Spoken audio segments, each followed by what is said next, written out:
He's in prison for putting Superman in the ICU with a Criptoknight bullet.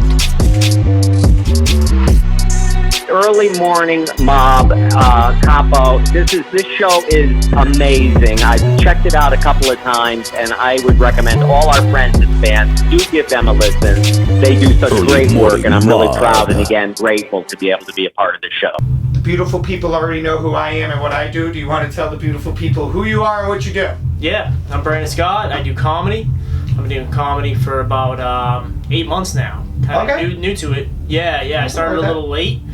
But I was kind of, when I was younger, I was a little nervous to do it, couldn't get on stage. I worked nights, made excuses, so I wrote some material down, never got to it, and now had some kids, decided that was way harder than getting up on stage and talking, telling my jokes, so decided to give it a try, and haven't looked back yet. So one of the questions I asked actually is, for any artist, comedian, whatever, is what do they do to get themselves onto the stage? So was having kids yours? Yeah, I was like, that's way harder. That's way fucking harder than just getting up there and telling some jokes. So I was like, you know what, I want to be a role model for these kids and, follow your dreams, follow your passion. I want to show them, so I got on stage and just did some random open mic and bombed, of course, but I've been working at it and moving up, doing more shows and loving it. I think people are lying up.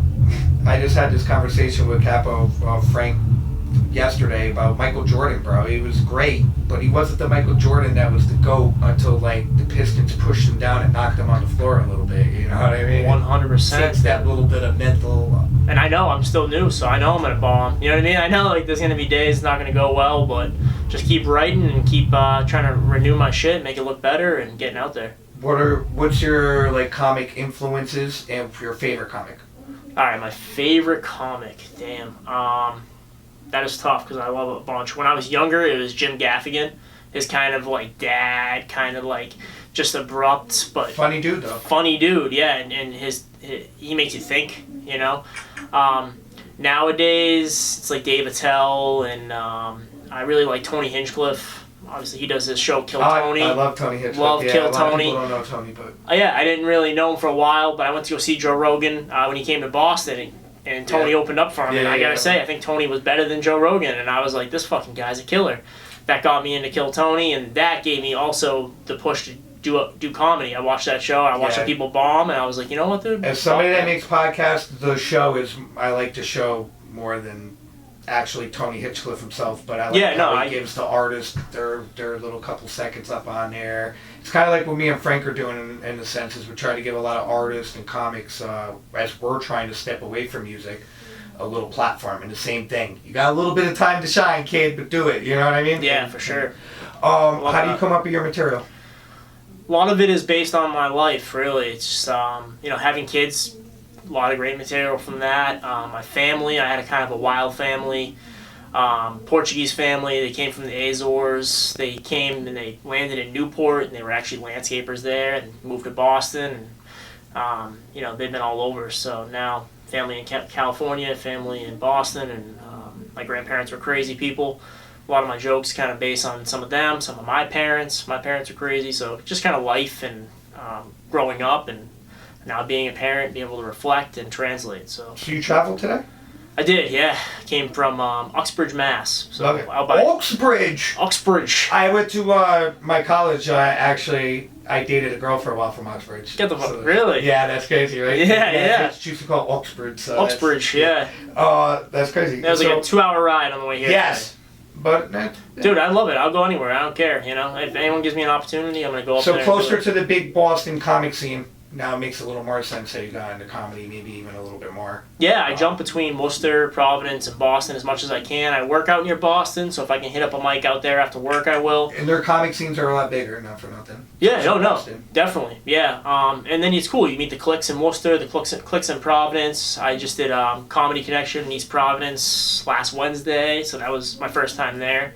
That was awesome, so that was a good time. You had your accent good because I stopped asking where people are from because everybody was Connecticut except for the one guy who came with the Rhode Island accent that I picked up. So. Who was that, Johnny Robbins? Yeah, it was Johnny Robbins. Yeah, he was one of the first shows I did. He was there. He's a good dude, but really. Yeah, I never really picked up that accent as much. My family thick Boston accent, a lot of them, but I don't know. Yeah, it never clicked with me. Kind of growing up in the suburbs, you don't get it as much, you know. So, but yeah, good stuff. Do you, or have you, other than like a live performance, recorded any, like, let's say, comedy bits or songs or anything like that? Or? No, really, not. I mean, I just kind of started doing like a video blog of like starting up as a comedian and like, Yep. like what it takes, you know, driving out here and doing that kind of stuff, going to these random open mics, knowing there's going to be 7 comedians there and that's it, you know what I mean, and just trying to work your Have you material. dealt with hecklers yet? Yeah, a couple times. Nothing crazy. But I think I'm so new that I kind of just keep going with my material. I really don't address So them how as you much. handle the hecklers? Yeah, kind of like, you know, Fuck them and keep going. fuck them and keep going. Hit the next joke, and if they don't like that, you know, it is what it is right now. I know as I develop, I can see, you know, I'm starting to open up and do a little more crowd work, and I'll be hitting them with some stuff, but... They actually become part of the whole show, if you will. Experience. So you actually, if I was a comic, I think I'd want them. I would come on, motherfuckers. Yeah, exactly. Yeah. Hit them with that quick shit. Yeah, I get it. that. Adds to it. So now, if people follow you, they might hear the same jokes. Now, well, they didn't hear that. They know that you're quick and you're witty and you're funny. You know, so you're able to spout off to somebody who's shouting at you. Yeah, for sure. Bringing getting the audience involved with you is huge. I kind of do that in my act a little bit, but I haven't gone into the full crowd work yet. I feel like, you know, as a newer comedian, I got to prove myself in my actual material, and then once I get, I think you did say it before. Would you say your material's dad jokes or?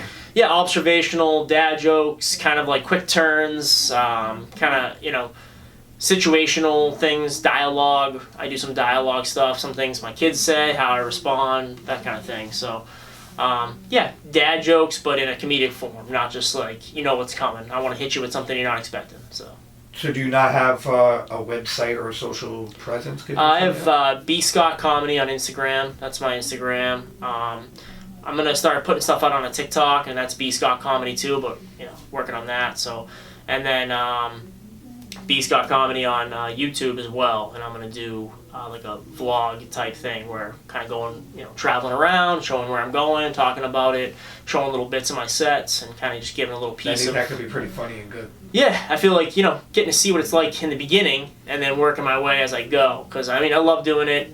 My wife's super supportive, which is awesome. And, that's important. Yeah, you know, it's tough. Usually you don't get to go on the stage after the kids. That's usually before the kids you go on the stage, and then after the kids it's go clean It's at home, yeah. You know, I took a big career jump and switched careers to work mornings. And I was working nights a lot, like I said. Now I work mornings, and I miss that nightlife a little bit. So getting out 2-3 times a week. Killing 2 birds with 1 stone. Yeah, exactly. And the wife knows where you're at, so it's good. She comes out to the shows as much as she can. She couldn't make it tonight, but it's great. She's super supportive, so that's awesome. That's cool. Yeah, man. So then I asked 2 like crazy or questionable 3. They're more laid back. Do you believe in aliens, and if so, why? Yeah, definitely believe in aliens. 100%. I feel like they probably either have some type of input on us being here, whether it's a DNA thing or, you know, they know we're here. You know about the Anunnaki? Yeah. I've gone deep down that rabbit hole, man. But I feel like, yeah, they know, you know, they're here. They know that they know that we're here, and they're kind of just observing us. Same thing, that Netflix show Chimp Empire. Yes. I don't know if you've seen that yet. Yes, but, you know, we watch those chimps and we don't even get involved in their life. Yeah, but we watch exactly what they're doing. They say that they're actually evolving. Yeah, exactly, using tools and stuff. So I would say if I was a higher intelligence, I would do the same thing with humans, right? You know, I'm sure you know about that. But that thought process of like, all right, we're only going to intervene if they're going to blow themselves up type thing, right? So I feel that. Which we might be pretty close now. So. Yeah, and that all of a sudden they're popping up a lot more. So. And now all of a sudden the government of all people are saying they might exist. Yeah. So there's that aspect of it for sure. So. What would be your last meal if you had a last meal? Endless nachos, man. Nachos are good. Endless. So they can't kill me if I just keep eating them. You know what I mean? Or you might die from the nachos, but that might not be. No. Nachos though, for sure. So, I usually ask if you sing in the shower or in the car, and if that's considered practice, because to me it is. It's acoustic. But do you do jokes in the shower or car? Yeah, actually, I come up with material in the shower. That's a good spot. I do. Yeah, it's weird. It's Quiet. like the muse the hits water, you there. Or You get something about the water and the acoustics of the. something. Yeah. I mean, I'll sing in the shower too, for sure. I find the shower, the car, and right before bed is when an idea hits me. And it's not a full bit, but it's just an idea. And I can write that, put that in my phone, come back and work on it and write some stuff down. But I would say, yeah, definitely. And if I have a show coming up, I usually will work my shit out in the shower, for sure. Me and Frank are putting together a little mixtape. Actually, we're hoping it's 2 or 3 long with a lot of our like production work with a lot of different artists and stuff. And we're looking for comics to do like little bits and whatever they can contribute.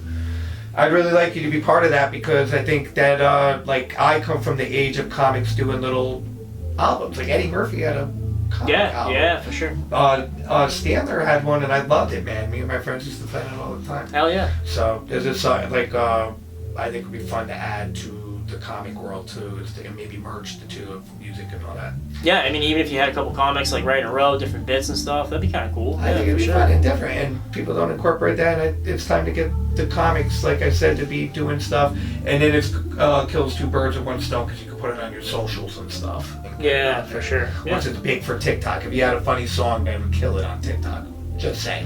Unfortunately, I don't have any songs right now, but yeah. No, but it's something to look forward to work with. Yeah, so for for 8 months, I would say that you can only obviously grow.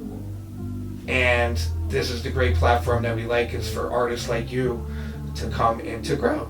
So thanks for coming along. Yeah, for sure. You'll be notified when we post this video, but go out there and kill it, brother, and just have a good fun time. Thanks, man. There's Appreciate nothing, you only miss 100% of the shots that you don't take, bro. Michael Scott, Wayne Gretzky. Yeah, and Kobe Bryant. Hell Thank yeah, you. Man.